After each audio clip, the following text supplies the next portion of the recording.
Nothing gets someone more excited to sit through a video than the two words I'm about to say: property taxes.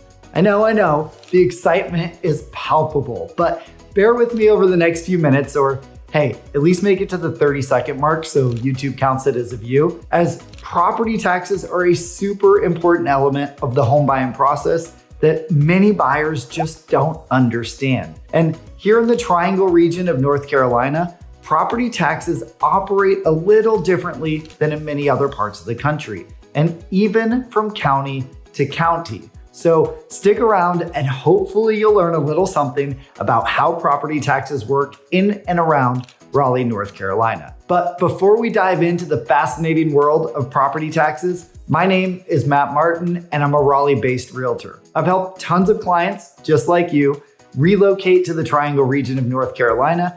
And if you're looking to do the same, I'd love to help you too. Okay, quick disclaimer. While technically I am a CPA, that's a past life and I can't advise on taxes. So everything in this video is purely for informational purposes and is not meant as advice or guidance. Okay, just had to get that out of the way. So when you're looking at property in the Triangle region of North Carolina, one thing to keep in mind is that we're not just one county or even two counties. Depending on how you define the Triangle, we actually encompass upwards of 8 counties, and each of them has their own property taxes and assessment schedules. That's why it's super important to understand the tax structure for where you're buying, because there's not a one-size-fits-all approach here. So let's start with the basic one. What's the tax year and when are taxes due? Here in North Carolina, the tax year runs from July 1st to June 30th. So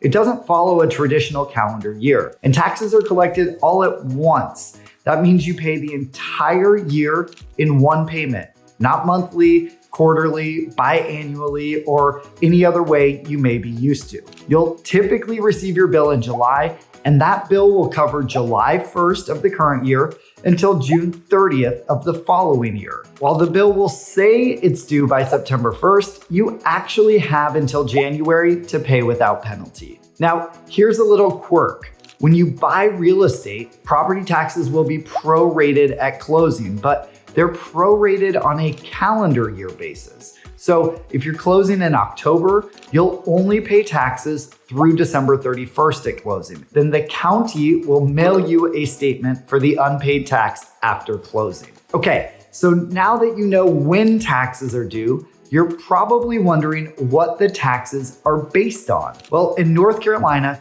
taxes are based on the assessed value of your property, and those property values must be reassessed at least every 8 years. That said, most counties operate on a 4 or 6 year calendar, so it's important to check when the next assessment period is for the county the property you're looking at is located in. Here's a list of Triangle counties and their next assessment dates. As you can see, most Triangle counties either recently went through a reevaluation in 2024 or they're poised to in 2025. The one exception is Harnett County, which includes parts of Fuquay-Varina and Angier, and won't have another reassessment until 2026. So why are these reassessment dates so important to understand? Well, let's say you're comparing two properties, one in the Johnston County portion of Clayton and another just across the border in Garner, which is Wake County. Well, the property taxes may look completely different since the Clayton properties taxes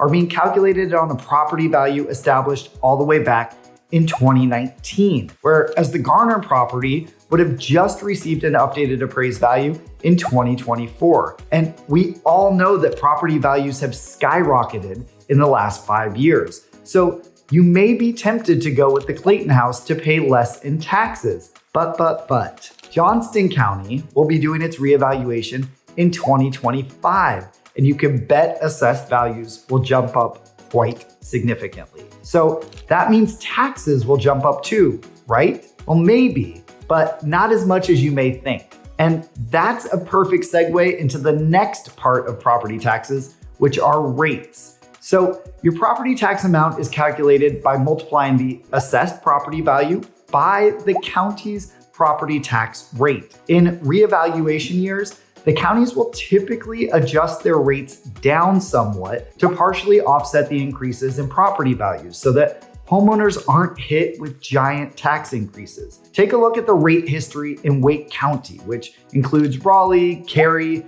Wake Forest, and many other cities. You can clearly see how rates dropped in 2016, 2020, and most significantly in 2024, all of which were revaluation years. Now, I keep saying county because that's the property tax that everyone will pay. But if you live within a city's limits, and we'll talk about what that means in just a minute, then your total property tax amount also includes a city property tax. And as I'm sure you've already guessed, each city's tax rate is completely different and can have a big impact on your total bill. For example, Raleigh's city tax rate as of 2024 is 0.355%, while Garner's is 0.52%. That means that on a $500,000 assessed property value, you'll be paying about $825 of extra property taxes in Garner versus Raleigh. But as I mentioned with county rates, cities also typically adjust their rates during reassessment years to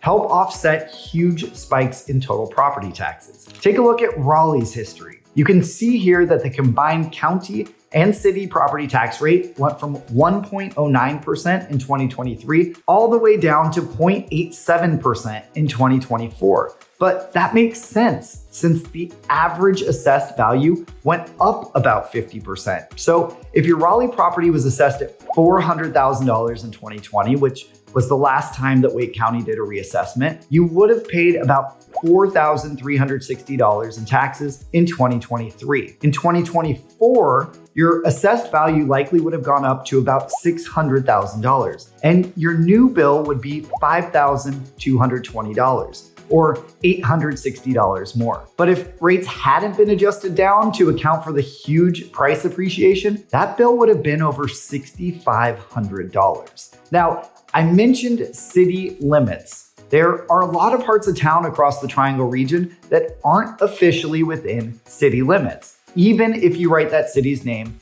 as part of your address. Take a look at this map of Wake County, which shows each city's limits. Anything that isn't colored in is unincorporated and won't be subject to city taxes. That includes a large portion of land north of I-540, the outer belt line, that carries a Raleigh address but doesn't pay Raleigh city taxes. So a $600,000 home in that area would only be subject to the Wake County tax rate of 0.51% for a total tax bill of just over $3,000 versus just over $5,000 within the city limits. That sounds great, right? Yes, but living outside the city limits often means you're living outside city services. And that includes things like city water, city sewer, and trash pickup. So these properties will typically include septic systems and wells, and you'll often need to hire out your own private trash pickup. But for many people, that cost is much less than what their taxes would otherwise be within city limits. Note that some of these unincorporated parts of town will have separate tax rates for things like fire protection. All right, so now that you know what makes up your property tax rate and how often it's reassessed, let's address two other questions I hear all the time. The first one is whether a home's assessed value is adjusted after you purchase it. The answer here is no. Home values are only reassessed according to the schedule I showed before. So if you bought in Johnston County in 2023, your property tax bill would still be based on the property's assessed value from 2019 when they last did a reevaluation. And it would stay that way until the next revaluation in 2025. The other question I hear all the time is, can you contest an appraised value? This question typically comes up in two scenarios. The first is from homeowners who received their new assessed value during a revaluation year. In these cases, you typically have a window of time during which you can contest the value. We actually did this in 2024 with our home. We submitted a slew of comps in the area that supported a lower valuation, and they ended up adjusting our assessed value down a not so insignificant amount. The other scenario is if you buy a property that has an assessed value higher than what you just paid for it. While this doesn't happen often, it is possible. And the good news is that you can contest the value, even if it's not a revaluation year. Okay, so before wrapping this up, there is one more piece of property tax information that you should know about, and that concerns vehicles. In North Carolina, your car is treated as real property from a tax perspective, and its fair market value is taxed at the same city and county rates as your home would be. So if your car is worth, say, $20,000 and you live in Raleigh, you're looking at a tax bill of about $175. If that's an electric vehicle, you'll need to add another $215 on top of that. Woo! Hopefully you made it through everything you need to know about property taxes here in the Triangle region of North Carolina. But as always, if you have any questions, just drop them in the comments below. Or if you're ready to kick off your house hunt here in the Triangle, I'd love to be your guide. You can reach me by phone, email, or text. You can find all my contact information in the link below or by scanning this QR code right here with your phone. And if you liked this video, be sure to check out my whole catalog of others all about moving to, living in, and buying real estate in and around Raleigh, North Carolina. Here's another one here that you might like, so give it a click to keep on watching.